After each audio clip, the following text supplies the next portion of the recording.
Areas outside of the regions in modified stage 2 are reacting tonight to the influx of residents in COVID hotspots flocking to their cities to dine indoors or go to the gym.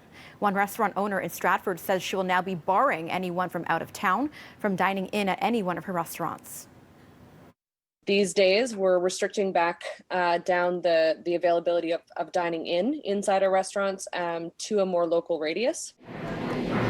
A radius of 50 kilometers, a decision Jesse Votary says was tough but necessary to make. And how do you monitor that? Like, how do you figure out where they are coming from? It's conversational. It's funny, since this has started being talked about, a lot of people, it's very polarizing for people, and I think people assume that it's like this, we draw a line in the map, and if you're outside of that line, then that's a no. But it's a hospitality business. We're all about having conversations with people. So we say, hi, how are you? That's the jumping off point. And then from there we say, where are you coming in from today?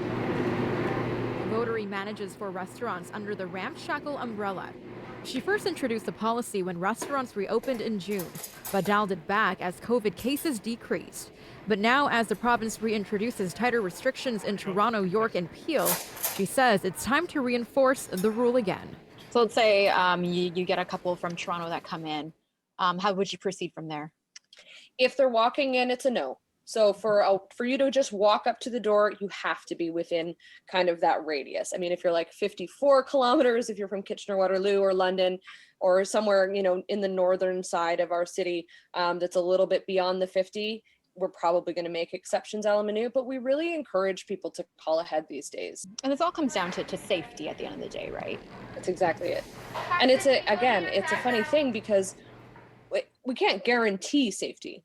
By drawing that line, we're not saying outside of that line is unsafe and inside of that line is safe.